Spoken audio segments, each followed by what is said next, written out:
nabi maxamed sallallahu alayhi wasallam wuxuu ku magacaabay seef ka mid ah seefihii ilaahay. abubakarna wuxuu dhahay mika caadsan dumarku inay dhalaan Khalid ibn Walid oo kale. أسدكم خالد بن الوليد على أسدهم فغلبه على لحمه. عقمت النساء أن يلدن مثل خالد. الله أكبر.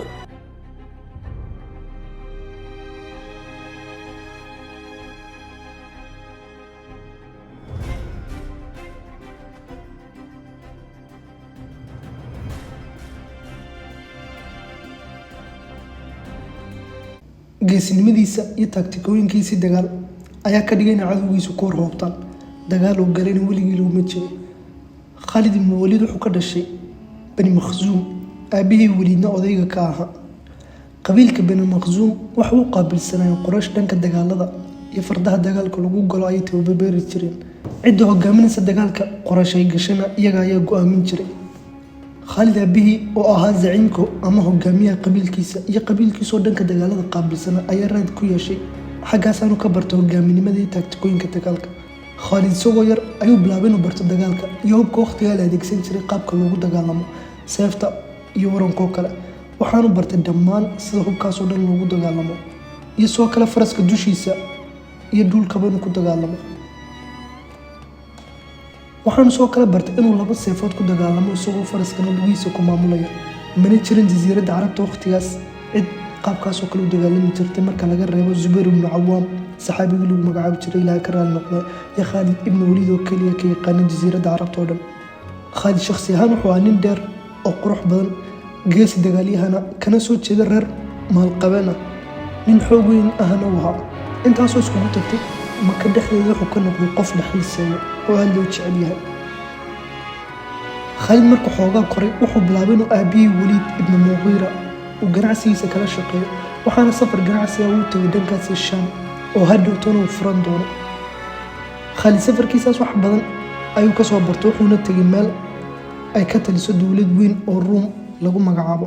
isla safarkiisaas wuxuu soo bartay waxyaabo badan oo ka mid ahaayeen qaabkii habaysnaa ee dowladahaas waaweyn jira u dagaalami jireen. oo carabta dagaalkoodu kaliya wuxuu ahaa mubaaraza ama kar iyo far wax lagu magacaabo la kala yaaci jiray, laakiin dowladahaasi qaab habaysan buu dagaalami jiray. Khalidna waa tuu soo bartay markaas. safaradaas Khalid way dhisan waxyaabo badan oo ka soo faa'iiday sida hadhow dagaalada markuu galaan ku arki doono. Khalid wuu koray waana weynaaday. intaasoo kale waxaa ka socday Maka dacwadii Nabi Maxamed sallallahu alayhi wasallam oo mushrikiinta Carbeed ugu yeeray diinta Islaamka, laakiin dadkii nabiga diiday waqtigaas ee dhibaateeyay waxaa ka mid ahaa Khalid aabihii Walid ibn Mughira. Walid ibn Mughira markuu dhintay hantiyaadu fara badan buu Khalid dhaxlay. xaasaskana lama garanay Khalid uu guursaday inta ahaayeen iyo caruurtiisa tiradoodaba. tirada saxdaana lama garanayo, laakiin labadiisa wiil ee waaweyn baa la garanaya oo lagu kala magacaabo Suleymaan iyo Cabdiraxmaan. xaggaas ayaanu ka soo raacay magaca ama naaneysta Abu Suleymaan loogu yeedhi jiray Khalid oo wiilkiisaas lagu magac daray ugu weyn. 2 sano kadib hijradii Nabi Maxamed sallallahu alayhi wasallam ku tagay Madiina waxaa dhacay dagaalkii Badr ee muslimiintu u soo baxeen qaafiladii ama ganacsigii Shaam uga soo socday Abu Sufyaan inay la wareegaan. laakiin Abu Sufyaan markuu maqlay wuxuu diyaariyay 1,000 nin una diray muslimiintii oo 300 oo kaliya ahay. labadii ciidan markay kulmeen markiiba muslimiintu way laayeen mushrikiintii Quraysh. muuqaal gooniyayn ka sameyn doona duulaa ka dhigo dagaalka Badrna. waqtiga uu dagaalka Badr socday Khalid ma joogin, waxaanu ganacsi ugu maqnaa dhanka Shaam. sidaas ayaanu uga baaqday dagaalkii Badr. dagaalkaas 70 ka mid ah hogaamiyaashii Quraysh ayaa lagu dilay, 70 maxaabiis ahna muslimiinta way soo qabsadeen oo uu ka mid ahaa Walid oo Khalid walaalkii ahaa. dagaalka kadib Abu Sufyaan wuxuu iskugu yeedhay hogaamiyaashii Maka iyo dhammaan intii ciidan ka dhimatay oo dhan, waxaanu ballan qaaday inuu duulaan aan horey loo arag oo argoosi ah muslimiinta ku qaadi doono.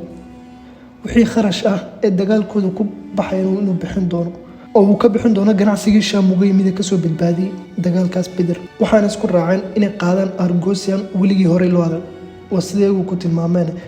marka laakiin Khalid ibn Walid uu kasoo gaadhay dagaalka oo uu soo laabtay safarkiisii ganacsiga ee Shaam uu kasoo laabtay, ciidankii Quraysh way soo urursadeen wayna soo baxeen. Nabi Maxamed sallallahu alayhi wasallam oo Madiina jooga waxaa soo gaadhay warkii ahaa inay Quraysh ciidan diyaarsatay oo ay soo baxeen. Nabi Maxamed sallallahu alayhi wasallam wuxuu la tashtay asxaabtiisii waxaanu kala tashtay halku dagaalku ka dhici doono. nabi Muhammad sallallahu alayhi wasallam wuxuu ku taliyay inay joogaan Madiina oo Madiina ka dhex dagaalamaan laakiin dadka badankoodu waxay ku taliyeen inay Madiina ka baxaan banaanka isku haleelaan mushrikiinta Quraysh waxaana koow ka ah dadkii ku taliyeen banaanka loo baxo Xamza ibn Abdul Muttalib oo aad ugu xamaasadeysnaa la dagaalanka mushrikiinta Quraysh nabi Muhammad sallallahu alayhi wasallam wuxuu dejiyay khidada dagaalka waxaana hor istaagay buurta dhabarkiisana si aan looga soo marin maadaama ciidanka Quraysh aad u fara badnaa dhinaca bidixna wuxuu istaajiyay 50 nin oo buur saaray si haddii fardoolida Quraysh ay isku dayeen inay muslimiinta dhinaca dambe ka soo maraan ay 50 kaalin buurta saaran dib u celiyeen taktikada nabi Muhammad dejiyay sallallahu alayhi wasallam boqolkiiba boqol way guuleysan doontaa san ku arki doona dagaalka reer Quraysh markay soo gaareen goobta dagaalka arkeen muslimiinta iyo dhabarkoodina buurta tahay iyagina taagan yihiin waxa hoggaanka loo dhiibay fardoolida Khalid ibn Walid dagaalku bilowday isla markiiba Khalid oo lagu yaqaan fudeed wuxuu isku dayay inuu ku soo wareego muslimiinta sidii fardoolidiisa laakiin waa khidad nabi Muhammad mar hore ka sii baaran tagay oo 50 nin buurta sii saaray 50 nin buurta la sii saaray ayaa u diiday Khalid inuu soo maro meesha dagaalku intuu socday waxaa shahiiday hogaamiye ka mid ah kuwii muslimiinta dagaalka Xamza ibn Abdul Muttalib ilaahay ka raali noqday laakiin muslimiintu way wadeen dagaalkooda ilaa ay guuleysteen Qurayshna ka yaacday goobtii muslimiintu waxay bilaabeen inay qalayntii urursadaan Quraysh ka yaacday laakiin waxa xusid mudan Khalid ma caran oo wuxuu sugayay kuwan buurta saarna dagaalka ka mamnuucay markii hore inta ka soo degayay si muslimiintu dhanka dambe uga maro muslimiintu qalayntii urursanaysa ayaa kontankiina buurta saarna nabi Muhammad sallallahu alayhi wasallam kula dardaarmay haddii aan guuleysano iyo haddii kale waxa soo degina amarku way jabiyeen laakiin oo qaniimooyinkii la urursanay markay arkeen ay soo yaaceen Abdullah ibn Zubayr ilaahay ka raali noqday wuxuu ku dhahay ha ka degina laakiin amarkiisa way diideen ugu dambeeyna buurta ka soo degeen Khalid ibn Walid oo meel iska taagnaa ayaa markuu arkay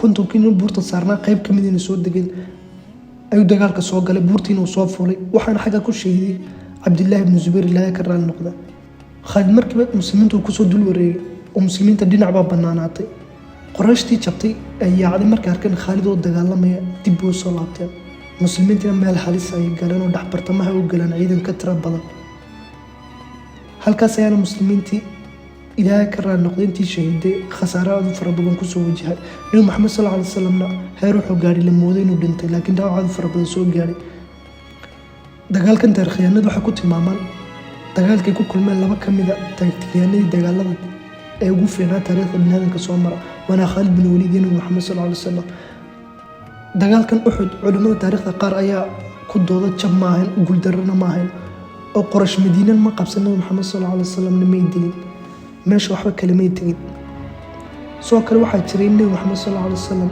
laba cisho gudahooda ama saddex cisho gudahooda intuu ciidankiisa dib u ururiyay oo dhaawac ka fara badnaa inta caafimaadka qabta uu kaga daba tagay Quraysh oo meel xamraa oo asal lagu magacaabo si maraysa muddo 3 cisho bartaas uu fadhiyo suugayn Quraysh soo laabatay dagaalama laakiin Quraysh kuma qancin inay dib u laabtaan waxaana sheegay inay guushooda la galaan Makka ee aan laga qasan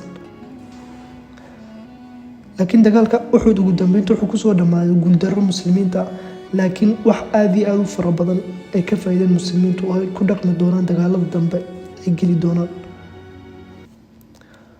Qurayshna waxa uu soo baxay wiil dhalinyar ah oo sabab u noqday guusha maanta kala soo yeedeen dagaalkaas waana Khalid ibn Walid